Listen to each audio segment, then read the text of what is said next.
기도 생활. 하나님의 말씀, 지난 시간 쉬지 말고 기도하라 라는 말씀을 드렸어요. 우리 목소리를 쉬지 않고 듣고 싶어 하시는 하나님의 마음에 대해서 우리가 알게 되었습니다. 같은 노래도 10번 들으면 지겨운데 별로 그렇게 꾀꼬리 같지도 않은 내 목소리를 하나님께서 그 어떤 멜로디보다도 어떤 심포니보다도 그 무엇보다도 귀하게 여기시고 쉬지 않고 계속해서 듣고 싶어 하시는 그 하나님의 마음을 우리가 알게 된 것이죠. 우리가 옹알이를 하든지 아니면 무슨 논리적으로 참 기가 막힌 어떤 언어를 구사해서 하나님 앞에 드리든지 수사학적으로 아름다운 걸 드리든지 기도를 잘하고 못하고 하나님 앞에서 아무런 상관이 없다. 기도는 잘하고 못하고가 있는 게 아니라 단지 하고 안 하고가 있을 뿐이다 말씀을 드렸습니다.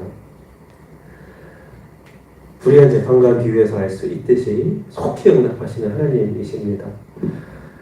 다니엘에게 기도를 시작할 때 이미 응답의 천사를 이미 다 아시고 그 전에 목소리를 원하셨던 주님이 떼자마자 응답의 천사를 보내셨듯이 우리가 하나님 앞에 기도하는 그 모든 제목들은 이미 준비가 된 줄로 믿습니다. 네. 응답의 준비가 된 줄로 믿습니다. 네. 여러분들이 아마 가지고 계신 기도 장르는 다를 수 있을지 모르겠지만 한 아버지께서 이미 응답할 준비가 되셔서 가득히 들고서 있음을 기억하시고 주님 앞에 나아가시길 축복합니다. 따라봅시다. 하기만 하면 된다.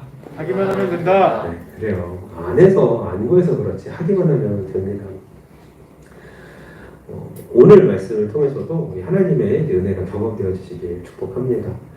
오늘 뭐죠? 저 한 문을 읽어봅시다. 시작. 간담상조. 대단해요. 그렇죠? 간담상조. 저도 중학교 2학년 때 배웠던 단어인데 이게 어떤 말씀인지 오늘 이 말씀을 통해서 한번 보시길 바라요. 하나님께서 우리에게 쉬지 말고 기도하라고 말씀하신 또 다른 이유가 있습니다. 그것은 무엇이냐면 단지 그 하나님의 뜻을 알려주시고 필요할 때마다 방향을 수정해 주시면서 이렇게 걸어와라 라고만 그렇게 응답해 주시는 게 아니에요. 그러니까 우리가 주로 기도할 때 제목이 있잖아요. 그 제목만 해결해 주시려고만 한다는 뜻이 아니죠. 기도의 목적은 그것보다 더 깊이가 있고 심오합니다.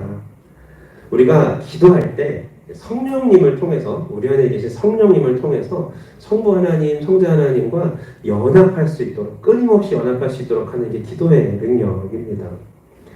예수님은 이 연합의 신비를 포도나무와 가지의 비유를 통해서 말씀을 하셨어요. 다 아시죠?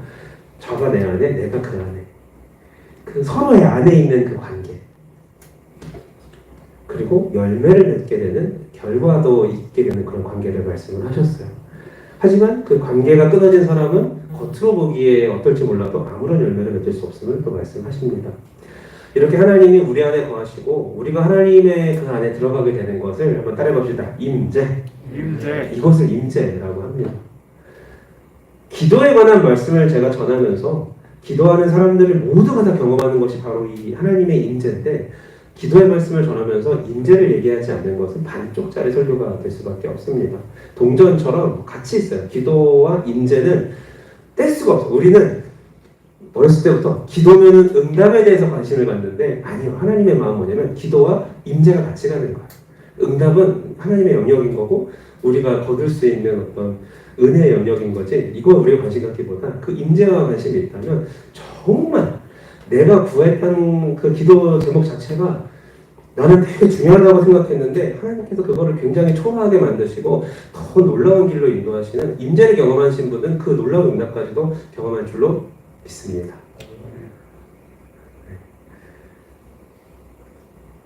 하나님과 대화하고 그 듣는 임재의 시간을 경험하는 사람은 깊은 은혜를 경험하게 됩니다. 자, 거꾸로 말하면 하나님의 임재 속에서 시간을 늘상 보내는 사람들 그 안에서 기도 응답이라는 것은 굉장히 당연한 것이고 쫙쫙쫙 일어날 수밖에 없는 것이에요. 여러분이 여러분 부모님과 현실적으로 대하고 살아가고 그 가정에서 수많은 그동안의 역사가 이루어졌었잖아요. 그래서 여러분이 이 자리까지 온 것이고 그것처럼 하나님을 내가 실존적으로 관계하고 매일매일 깊은 임재 속에서 그분을 의식하고 나 혼자 있을 때에도 그렇게 살아간다면 얼마나 놀라운 역사를 이루어갈 수가 있을까. 저는 이 코로나가 참 안타까운 아픔으로 많은 사람들에게 다가가기도 했지만 한편으로는 우리의 신앙의 바닥을 경험할 수 있고 그 가운데 정말 내가 생짜로 하나님과 어떤 임재 속에서 살아가고 있는가 아무도 신경 쓰지 않고 나를 부르지 않고 찾지 않는 그 순간에 내가 과연 하나님 앞에 그 임재를 사모하는 사람인가를 돌아볼 수 있는 아주 좋은 이 기간이라고 저는 생각을 합니다. 여러분이 혼자 있는 그런 기간에 하나님과 얼마나 가까워졌습니까? 오늘은 그 점을 어떤 분은 기분이 감사할 수도 있고 어떤 분은 내가 부족했지 이럴 수도 있을 거야. 그 각자가 하나님 앞에 점은 다르게 찍을 수 있겠지만 거기서부터 시작하는 은혜는 동일하게 임하기를 오늘 이 시간을 축복합니다. 안타까운 것은 너무 많은 사람들이 하나님에 대해서 참 잘 알아요. 많이 배웠거든. 그런데 삶 속에서 그 임재를 경험했느냐를 물어보면은 갸우뚱하는 사람들이 너무 많다는 것입니다. 경우에 하나님을 두려워하고 경외한다는 것이 뭔지도 알고 하나님을 섬기는 일이 얼마나 중요한지도 이해합니다. 거룩하게 사는 것이 중요하다고 죄 안 지으려고 노력도 합니다. 결국 하나님 앞에 심판대 앞에 내가 설 것을 확신하고 오늘 하루를 내가 순종하려고 부단히 노력하는 사람이 참 많아요. 그런데 한 가지 부족한 것이 있는데 그분과 나와 그런 친밀한 관계 속에서 그 일들을 경험하는 것이 그게 많이 부족하다는 것입니다. 보통 이럴 때는 예수님이 나의 구주신 것을 잘 알아요. 감격하고 십자가 은혜에 감사와 눈물도 흘립니다. 그래서 주님이라고 구주를 표현하지만 여러분 그 구주라는 주님이라는 표현 자체가 나는 주님께 구원받은 종입니다 이런 뜻이잖아요. 그죠? 주인님 나는 종 주님 제가 종이에요 이런 뜻이잖아요. 그죠? 그런데 예수님이 오늘 뭐라고 말씀하셨습니까? 다시 오늘 말씀 한번 읽어볼까요? 이제부터는 시작 이제부터는 너희를 종이라 하지 아니하리니 종은 주인이 하는 것을 알지 못함이라. 너희를 친구라 하였노니 내가 내 아버지께 들은 것을 다 너희에게 알게 하였습니다. 아멘. 종과 그 친구의 차이가 뭐예요? 주인이 하는 일을 모르고 시키는 대로 하는 건 종이고 예수님이 그 주인의 마음을 다 알려줘서 서로 그 마음과 통하고 주인의 마음을 알면 그것은 종이 아니라 친구라고 표현을 하십니다. 할렐루야. 하나님이 원하시는 건 뭐죠? 우리가 종의 상태로 난 잘 모르는데 시키는 대로 할게요. 이걸 원하시는 게 아니라는 거예요. 내 안에 주께서 원하시는 것을 예수님이 다 알려주신다는 말씀이고 그게 주님의 뜻이었군. 그렇구나라고 알면서 친구로 우리를 부르신다는 그런 뜻입니다. 진용아, 경태야, 세영아 나는 너를 용서한 용서자요 구원한 구원자임에 틀림은 없다. 하지만 나는 그뿐만 아니라 너의 친구도 되고 싶단다. 우리가 정말 친구처럼 주거니 받거니 대화를 했으면 참 좋겠구나. 하루 종일 서로를 생각했으면 좋겠구나. 너 어디 있든지 너 절대로 혼자가 아니라는 생각을 갖고 무엇을 하든 항상 내 앞에는 든든한 내가 친구로서 함께 있다는 걸 알았으면 좋겠다. 그 일상 속에서 임재가 경험되어지길 소망한다. 이것이 하나님께서 오늘 이 예배를 하면 또 온라인을 통해서 듣는 우리 모든 지체들에게 주시는 아버지의 마음임을 기억하시길 바랍니다. 성경을 찾아볼까요? 제가 구약부터 신약까지 이 임재의 개념이 어떻게 오나 좀 봤어요. 하나님이 이 임재의 개념을 가르치시려고 굉장히 성경 도처에 노력을 하십니다. 출애굽부터 보면은 광야로 그들을 이끌어내신 하나님께서는 이스라엘 백성이 광야를 얼마나 두려워하는지 잘 알고 계셨었어요. 야생동물들 사이에서 야영을 했었어야 됐고 하나님이 이 팔을 조금만 걷어주시면 바로 굴뱀이 달려들죠. 기억하시죠? 그 노뱀 사건에서. 보호하지 않으시면 생존이 안 되는 그런 거. 음식은커녕 물 구하기도 어려웠었고 누가 쳐들어오면 사막에서 제일 무서운 것은 사람입니다. 누가 공격을 하게 된다면 그들을 막아줄 군대나 성벽조차 없었습니다. 심지어 어디로 가야 될지 길도 몰랐어요. 사막에서 제일 무서워 길을 잃는 것이죠. 이거는 내가 하나님의 백성인 것을 알고 놀라운 기적들로 막 홍해를 가르고 시내산의 그 빽빽한 구름과 우레와 번개와 산의 연기와 지진을 보면서 하나님이 살아계시구나 이걸 알았지만 막상 내가 일상 속에서 오늘 어떻게 살아야 될까 하면은 글쎄요라고 말해야 되는 게 그게 이스라엘 사람들의 삶이었습니다. 그래서 하나님은 그들이 어디를 가든지 내가 너와 함께하는 거 잊지 마라고 얘기하고 싶어서 뭘 주셨죠? 눈만 들면 보시게, 머리 위만 들면 보시게, 구름 기둥과 불 기둥을 그것도 어디? 성전? 그 이스라엘 백성의 진영 중앙에다가 초소를 잡아서 다 그것을 바라볼 수 있도록 하셨습니다. 눈으로 볼 수 있는, 아주 쉽게 볼 수 있는 표시. 우리가 하나님의 인재를 생각할 때 무슨 깊은 뭐 돌을 닦고 막 그 성경을 몇십 장을 읽고 막 암송을 하고 그래서 얻어지는 인재가 아닌 거야.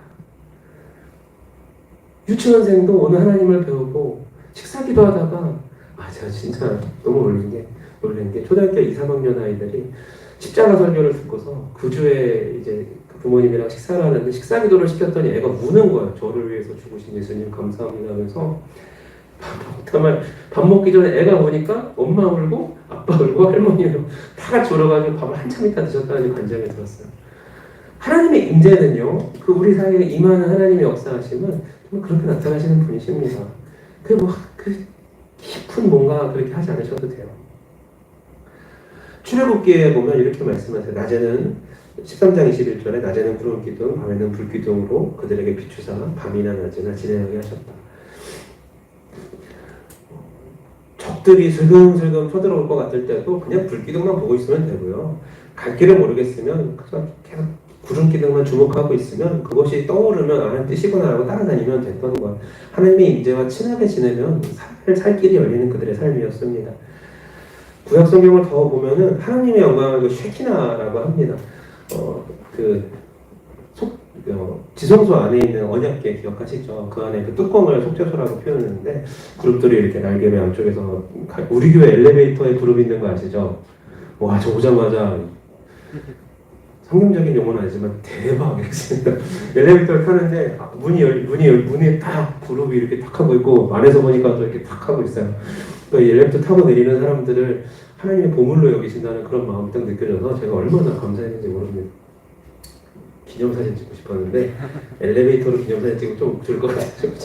어쨌든 그 하나님의 이 뚜껑, 이 속죄소 그곳에 하나님의 임재가 있는 것을 쉐키나라고 합니다. 그리고 성전에 우시야 왕이 죽던 해에 정말 광개토대왕처럼 엄청 강력한 왕이었었어요. 그 왕이 죽었어요. 사람들이 큰일 났다. 이제 어떡하냐. 이제 적들이 쳐들어온다. 큰일 났네. 막 이랬을 때 이사야 6장에 이사야 선지자가 성전에 딱 들어가가지고 거기 하나님의 임재가 쫙 있고 성전 가득한 하나님의 옷자락을 봅니다. 천사들이 이걸 보고서 너무 놀랐었어요. 자, 그 내용은 다 아시죠? 그 내용을 통해서 하나님 하시는 말씀이 뭐예요? 하나님의 임재가 이사야에게 어떤 은혜입니까? 잘 생각해 보세요. 사람들은 제가 이런 경험이 있었어요. 어떤 친구가 창업을 해야 되는데 뭐가 잘 안 돼서 1억을 날리게 생겼어요. 그래서 얘기를 합니다. 저한테 와가지고 야, 나 1억이 필요해. 그럼 제가 얘기를 해요. 기도할게. 하나님께서 너를 사랑하셔서 너의 믿음과 함께 너의 재정을 돌보시길 기도할게. 그때 이 친구가 이렇게 아니 나는 기도가 필요한 게 아니라 내 현실이 필요해. 1억이 필요해. 그래, 내가 하나님 앞에 기도해서 너에게 가장 맞는 응답을 주시도록 도와줄게. 아니. 나는 기도가 아니라 현실이 필요해. 이렇게 얘기를 하게 되는 거야. 그날 이걸 묵상하면서 어떤 느낌이었냐면 크리스찬은 착각하면 안 됩니다. 뭐냐면 잘 보세요. 우시야 왕이 죽은 거, 위기가 찾아온 거, 침략의 위기를 당하고 있는 거, 이거를 사람들은 현실이라고 생각하고 있는데 그 실제로 침략했어요? 지금 이스라엘이 지금 걱정인 거잖아요. 그렇죠? 실제는 뭡니까? 이사야가 성전에 가서 살아계신 하나님의 임재를 경험한 것. 하나님께서 나의 입술을 더러운 입술을 제단스불로 지져주시고 거룩하다 바꿔주셔서 할 수 있습니다. 제가 가겠습니다라고 하는 사람으로 바꿔주시는 것. 그러니까 실제는 살아계신 하나님께 기도할 수 있고 응답하시고 그 역사하는 게 내 실제인 거고 1억이 내가 필요해라고 하는 게 이 사람의 소원인 거예요. 무슨 말인지 알겠어요? 사람은 자기네 삶의 현실을 실제라고 생각하고 기도하는 걸 소원이라고 생각하는데 반대. 살아계신 하나님과 대화하는 게 이게 현실이고 내가 1억이 필요한 게 소원인 거지. 이걸 거꾸로 사니까 맨날 환경 속에서 현실에 부딪히다 보니까 하나님 도와주세요라고 이렇게 해놓고 또 여기서만 또 살고 하나님의 영역에서는 하나님의 임재를 경험하는 그 부분에서는 굉장히 연약한 삶을 살다 보니 주를 만나는 것이 어렵고 주의 임재가 힘든 삶 되는 건 아니겠습니까? 왜 우시야 왕이 죽던 해에 이사야가 그곳에서 그런 은혜를 경험하고 하루다 나야 망하게 되었도다 부정한 입술이라고 했던 자의 하나님께서 입술을 바꿔주시고 사명자로 세워주십니까? 현실을 똑바로 보는 것입니다. 주의 임재는 나를 바꿉니다. 내가 바뀌면 환경을 정면 돌파할 수 있는 힘을 주시는 분이십니다. 우리는 무엇이 현실인지 따라봅시다. 임재가 현실이다. 그걸 경험하시는 분이 세상을 이기는 분임을 믿습니다. 신약에 넘어오면서 우리가 예수님 안에서 그분의 임재를 확실하게 알게 되었습니다. 예수님의 별명이 있어요. 또 다른 이름이 뭐였죠? 우리와 함께 하시다? 임마누엘 예수님이시죠. 임마누엘. 하나님이 우리와 함께 하시다, 계시다라는 뜻이죠. 사도 요한은 예수님의 탄생의 의미를 이렇게 설명합니다. 그 말씀이 육신이 되어서 어디에? 우리 가운데에 계시다라고 표현하세요. 우리 변둘이 아니고 가운데. 신약 용어로 이걸 멋있게 성육신, 인카네이션, 인간의 모습으로 오신 성육신이라고 표현하십니다.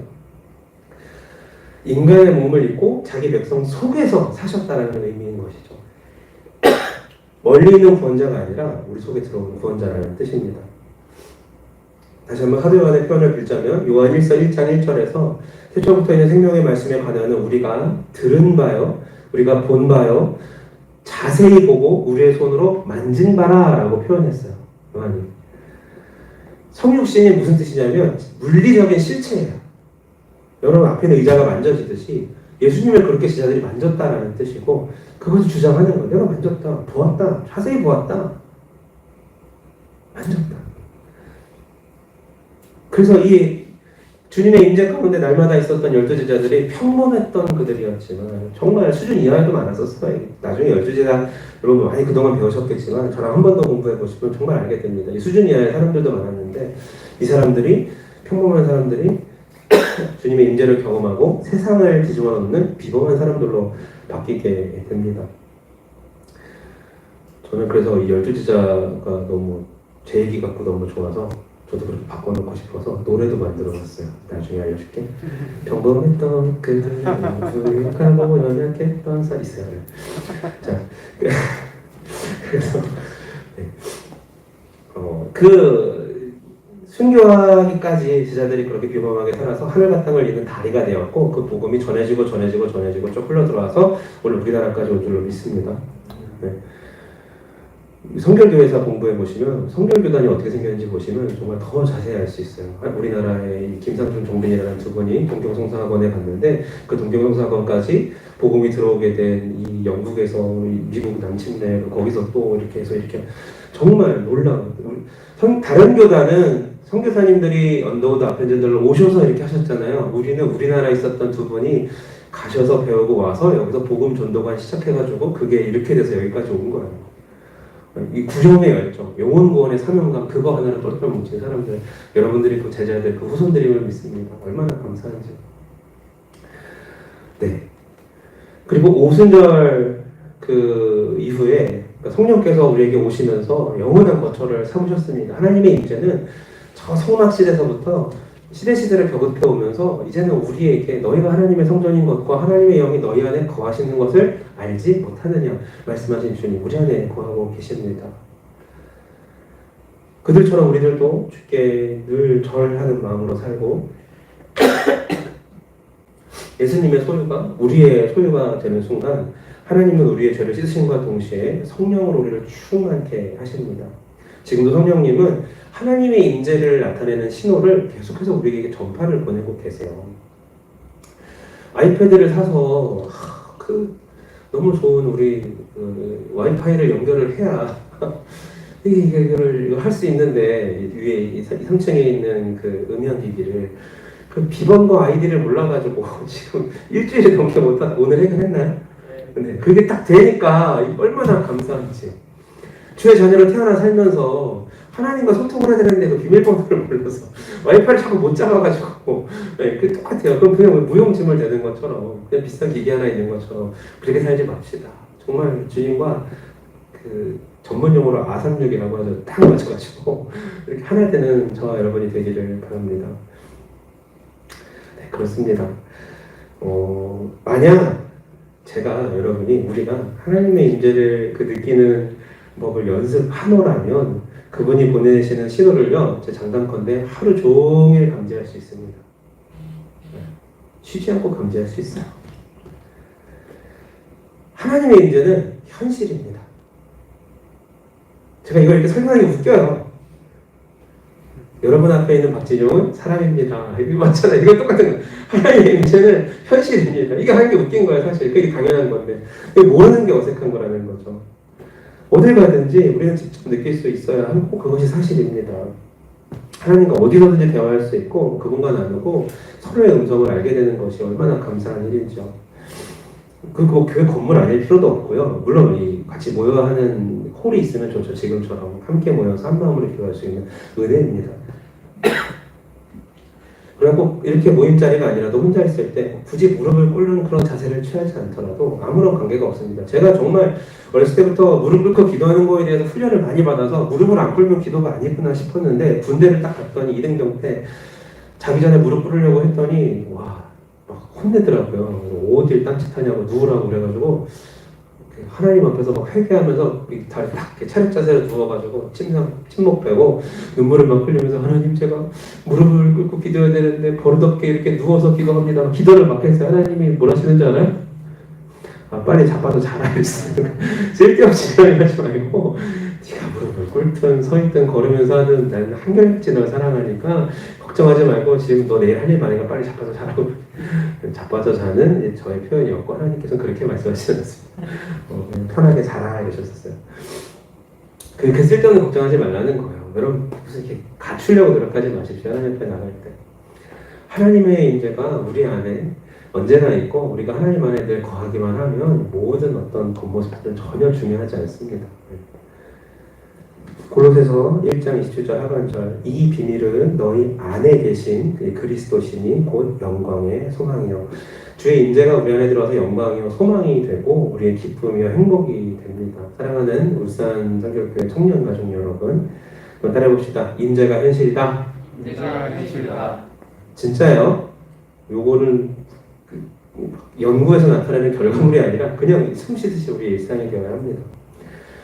그래서 말씀 속에서 예수님은 왜 친구다? 하나님이 예수님한테 알려주신 것을 우리에게 다 알려주시기 때문에 우리가 친구라 말씀하셨어요. 하나님의 마음과 우리의 중심이 같아지게 된다는 뜻이죠. 하나님이 기뻐하시는 것을 내가 기뻐하고 하나님이 싫어하시는 것을 내가 싫어하기 시작하고 이런 게 생기기 시작해야지 된다는 것이에요.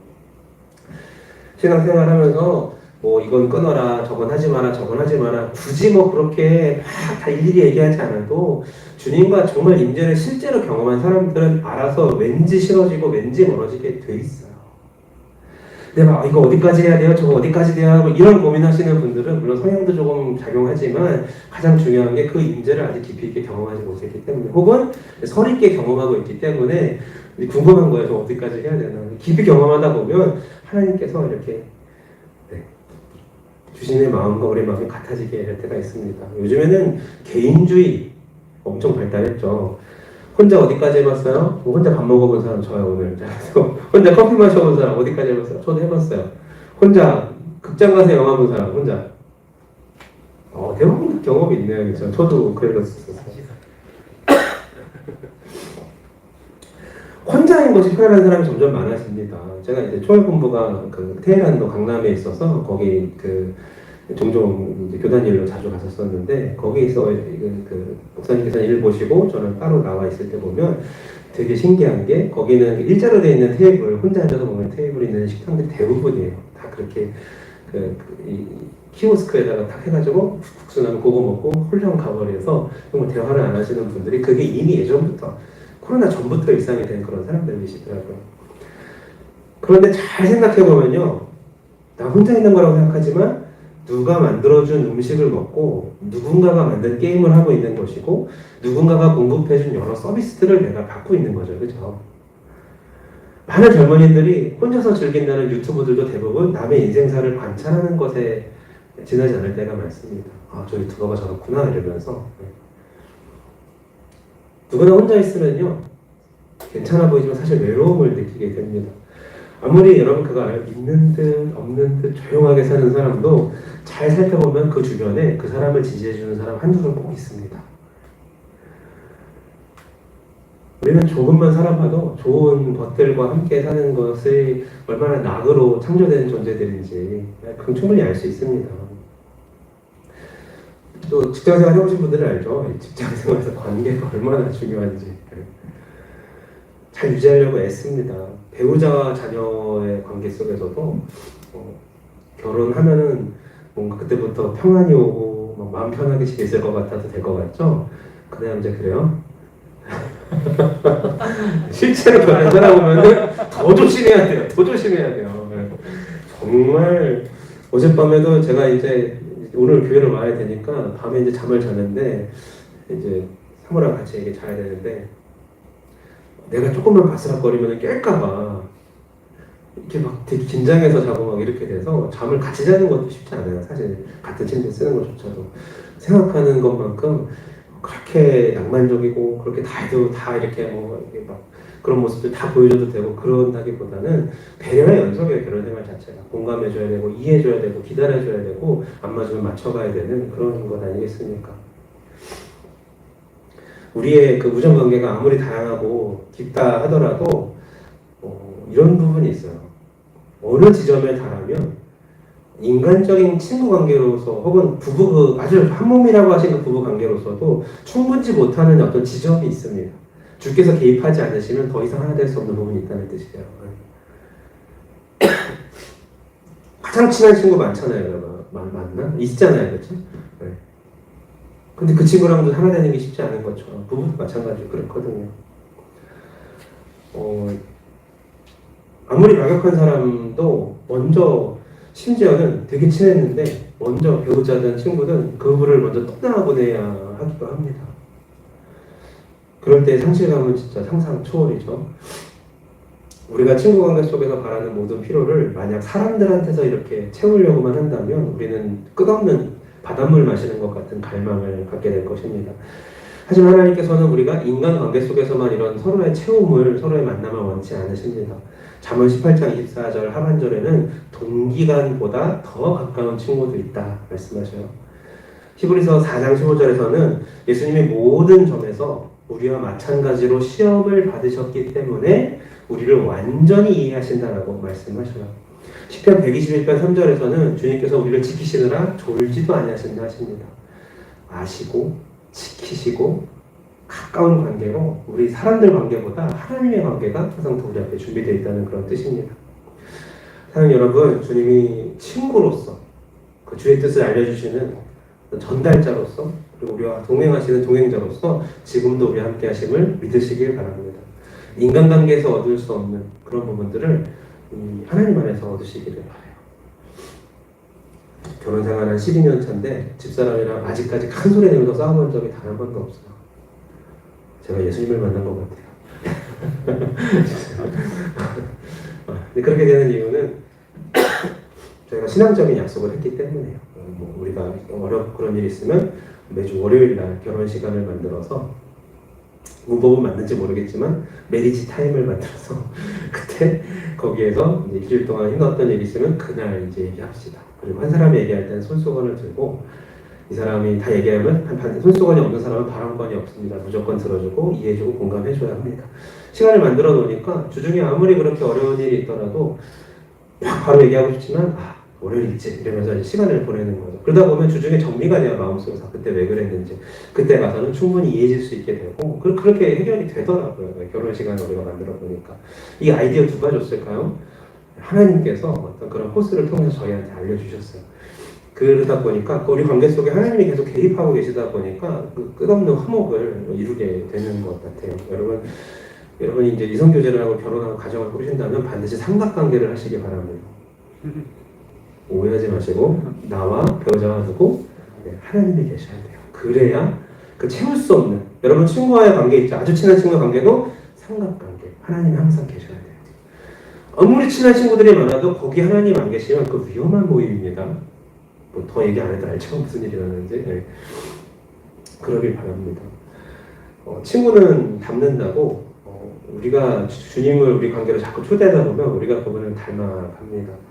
제가 이제 친구 중에 진환이라는 친구가 있어요. 지금은 이제 그 밴드에서 패션 TV를 검색하시면 거기서 이제 목요일, 화요일 날 아주 싸게 동대문에서 옷을 쪄다가 파는 친구인데 제가 홍보해줬다. 친구인데 밴드에서 들어가면 정말 막 요즘에는 이런 옷이나 이런 거 3,500원 막 이렇게 팔아요. 되게 싸게. 그런 친구인데 얘가 그런 일들을 왜 하게 됐냐면 자기가 그 텐트 메이킹을 해가지고 사역을 했던 바울처럼 자기량으로 자기가 돈을 벌어서 선교단체를 섬기고 교회를 섬기고 싶다고 했던 친구예요. 저는 그 춘천에서 강원고등학교 기독교 동아리 회장을 했고 얘는 봉의 고등학교 기독교 동아리 회장을 해서 회장 대 회장으로 업무적으로 만난 관계인데 친해져서 보니까 본받을 게 너무나도 많은 친구더라고요. 이 친구가 그렇게 애들을 사랑하는 마음으로 학생부를 간사처럼 맡아서 페이를 받지 않고 정말 사랑하는 마음으로 애들을 키우고 막 이렇게 돈을 벌어서 애들 사주고 교회가 헌금하고 작은 교회 세운 일을 계속 하다가 본격적으로 이걸 하고 싶어서 서울신대 저희 이제 교단 신학대학교 대학원에 입학을 합니다. 입학해서 3월달 첫 수업 듣고 집에 가는 길에 교통사고가 나요. 자동차에서 이렇게 트렁크에서 뭐 짐을 꺼내고 옆으로 오는데 그 옆으로 오는 거기를 차가 밀고 지나가는 거예요.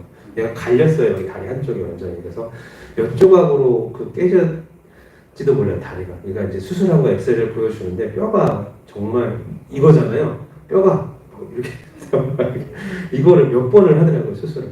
지금도 쩔뚝쩔뚝거리면서 그럽니다. 내가 너무 얘가 밝게 웃어요. 그 얘기 듣자마자 이제 인천으로 달려갔는데 어떻게 된 거냐.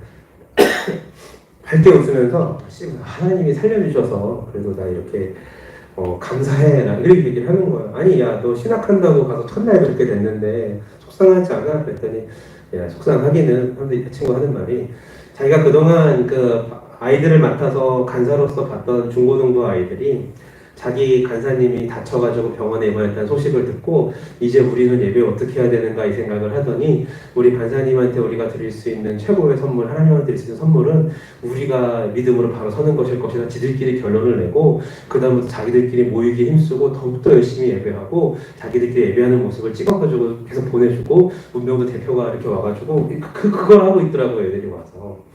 얘가 저한테 진영아 내가 다치니까 내가 있을 때보다 사역이 더 잘 돼.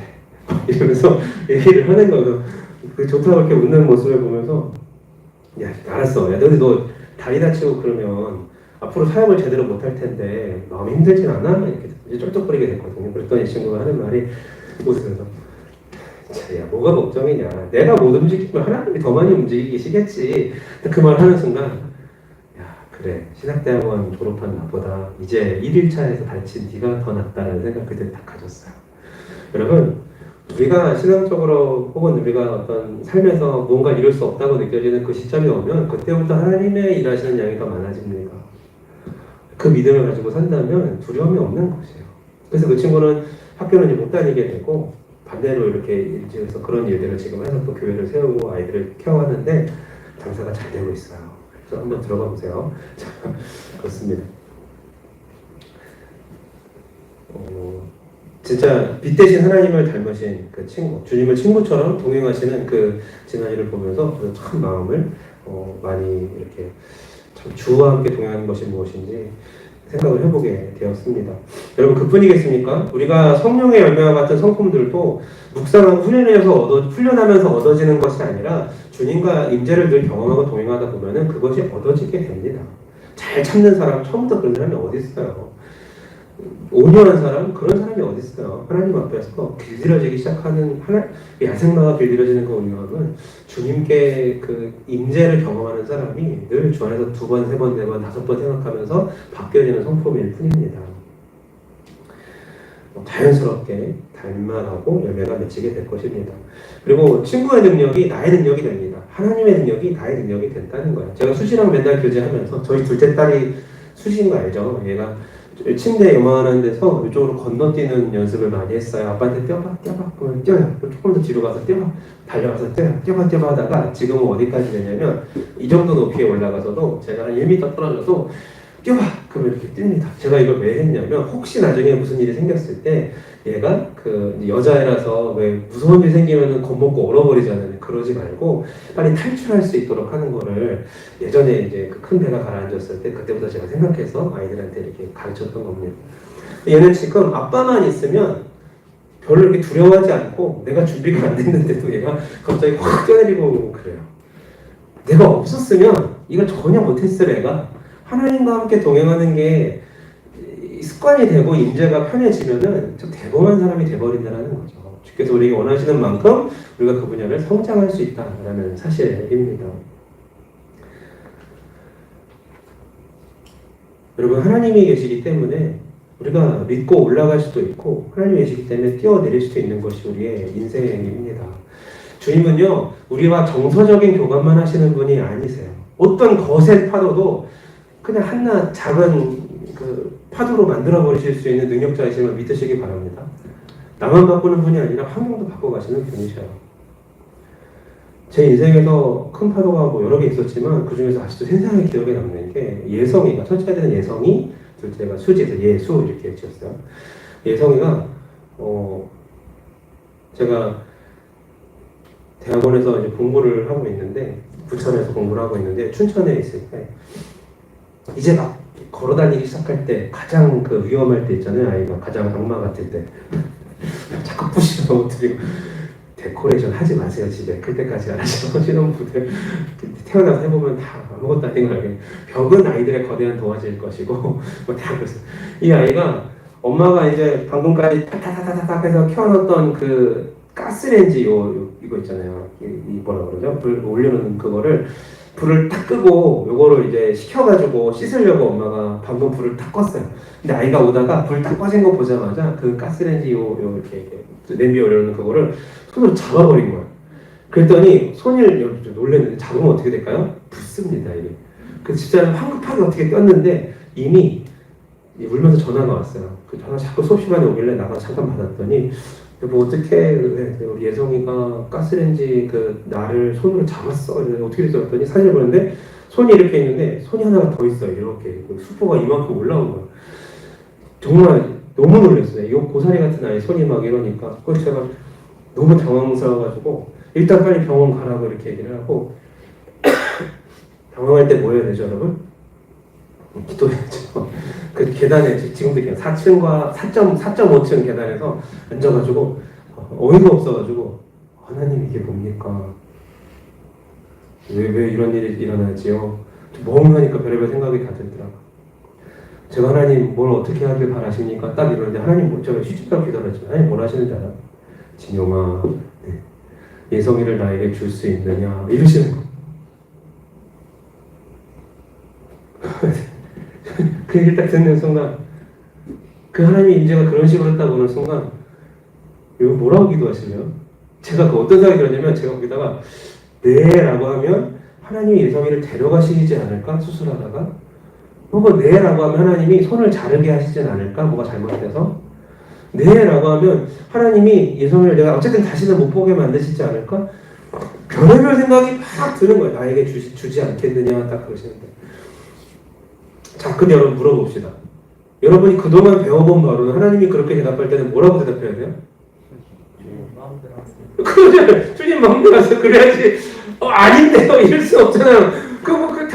뭐 진짜 아니야. 내 마음은 진짜 아니야. 도저히 안 돼. 초다들인데 진짜 아니에요. 아니 내가 얘라고 대답하면 뭐가 이렇게 잘못돼가지고 시기를 놓쳐가지고 뭐가 어떻게 별의별 생각이 막 들면서도 눈물이 막 나오면서도 하나님이 달래는데 어떻게 싫다고 할 수가 없잖아요. 우리 다 그렇잖아, 하나들이잖아. 팔라신 드리는 거 어떻게든 드리잖아, 하나님 앞에. 네! 라고 딱 기도를 했어요, 그때. 그때 바로 하나님이 즉시 뭐라고 응답하신 줄 아세요? 됐다. 그랬으면 제가 이렇게 설까지 못했을 텐데, 어떻게 얘기했냐면, 알았어. 내가 지금부터 예성이 책임져 줄게. 딱 이러시는 거. 나는 내 거를 뺏기는 줄 알았어요. 하나님의 관점은 그게 아니라니까. 우리는 애가 빨리 이렇게 잘해서 잘 낳고 요 일이 잘 끝났으면 이게 우리의 기도 제목이라면 하나님은 이 아이의 인생을 가득해 주시고 열어주시고 만들어 가시는 그런 계획을 가지시고 이 사건을 접근하신다는 거예요. 우리가 만나는 인생의 사건도 마찬가지예요. 지금 내 눈에 이렇게 큰 파도처럼 보이는 거 하나님 보시기에 정말 찰칵찰칵찰칵하는 그 물가의 노름밖에 안 되는 것이고 하나님은 저 큰 바다를 건너갈 수 있는 능력과 힘을 가지고 우리에게 나의 임재를 경험해보지 않겠니? 때로는 어려운 제목으로 우리에게 말씀하십니다. 할렐루야. 주의 임재를 경험하신 분들 그 임재의 깊이는요, 내가 하나님을 사랑하고 신뢰하는 만큼 또 내가 예라고 말하는 만큼 그 다음부터는 그게 되면은 그다음부터 우리의 그 어떤 제목도 별로 안 중요해요. 하나님이 하시는 게 더 좋으니까. 그리고 주께 맡겨버리면 정말 주님께서 하시는 우리 놀라운 은혜들을 경험하게 될 것입니다. 여러분 오늘 말씀을 맺습니다. 설교 제목이 간담상조였죠. 간과 쓸개를 서로 내어 보일 만큼 막역한 친구 사이를 간담상조라고 합니다. 예수님이 우리를 그런 친구로 부르셨어요. 그냥 이렇게 이름을 아는 대면대면한 친구가 아니라 정말 가까운 친구로 부르셨고 너무나 사랑하셔서 친구를 대신해서 자기 목숨을 버리심으로 그 사랑을 나타내셨습니다. 그래서 성경은 세상에서 제일 큰 사랑이 뭐니? 물어보면 사람이 친구를 위해서 목숨을 버리면 이에서 더 큰 사랑이 없나니라고 말씀을 하십니다. 이렇게 깊이 우리를 사랑하시고 지금도 나와 임재로 함께 하시는 친구를 두신 여러분들을 예수님의 이름으로 축복합니다. 여러분 하나님의 임재는 때로 우리를 거룩하고 또 죄인된 눈에 폭포 같은 눈물을 흘리게도 하시고 또 무릎을 꺾어서 얼굴이 붉어지도록 주여 회개하게 하기도 합니다. 하지만 하나님께서 그런 모습으로 오시는 것은 우리가 정말 죄인의 모습으로 섰을 때입니다. 주님과 늘 동행하고 닮아갈수록 주의 임재는 그렇게 큰 이런 걸 뭐라 그러죠? 그런 회개의 자리를 겪지 않더라도 물론 회개가 필요해요. 이 하나님의 앞에 붉은 죄가 있다면 회개해야죠. 날마다 임재를 경험하시는 분들은 그때그때 바로바로 회개하기 때문에 그렇게 큰 눈물의 회개보다는 주께 감격하고 감사하는 동행의 기도가 훨씬 많답니다. 이거는 제가 어떻게 말해야 될지 모르겠어. 여러분 사과가 있어요. 사과가 나는 먹어봐서 맛을 알아. 빨갛고 까면은 하얗고 먹어보면 달고 이거 뭐 100번 설명하면 뭐해. 자 먹어봐. 이렇게 되는 거잖아요. 그죠? 그 똑같이 하나님의 임재도 내가 아무리 이렇게 말을 이렇게 해도 설교자가 하는 것보다 여러분이 그 정말 종이 아니라 너네 친구야. 내가 하나님께 너한테 알려준단다 라고 하시는 그 오늘 말씀을 여러분 삶으로 겪어보면은 이거구나. 더 이상 뭐가 필요 없는 거죠. 여러분이 오히려 저보다 더 깊은 임재로 나가게 축복합니다. 하나님 우리는 사건에 관심이 있지만 하나님은 내 삶의 모든 순간에 관심이 있음을 알게 되었습니다. 주님과 함께 동행하는 것이 우리 삶의 자랑이 되게 하시고 이 세상 가운데 무기가 되게 하여 주시옵소서. 어떤 어려움과 어떤 풍파와 내 힘으로 감당할 수 없는 그 무엇이 우리를 덮쳐올지라도 우리와 함께 하시는 하나님을 신뢰하게 하여 주시고 주의 임재 안에 주와의 교제 안에 모든 답이 있음을 발견하게 하여 주셔서 정면으로 뚫고 나아가는 우리 모두가 될 수 있도록 인도하여 주시옵소서. 하나님의 자존심인 이 땅을 사랑하는 창기한 울산교회 청년들을 기억하여 주시고 있는 그 자리에서 정말 주님 마음을 품고 인생을 주관하시고 큰 길을 열어가시는 하나님을 경험할 수 있도록 역사하여 주시옵소서. 우리를 움츠러들게 만들고 하나님을 찾지 못하게 하는 더러운 사단의 권세는 이미 승리하신 예수 그리스도를 명하노니 결박당하여 떠나갈지어다. 함께 하시고 주를 믿는 믿음으로 승리하는 우리 모두가 될 수 있도록 인도하여 주시옵소서. 오늘 우리가 드렸던 이 기도가 삶으로 증명되어지길 소망하오니 삶의 자리에서도 임재하시는 하나님으로 인하여서 우리가 기뻐 뛰며 승리로 마무리하는 한 주가 될 수 있도록 또한 인도하여 주시옵소서. 동행자여 승리자 되신 우리의 깃발 되신 예수 그리스도의 이름으로 기도합니다. 아멘.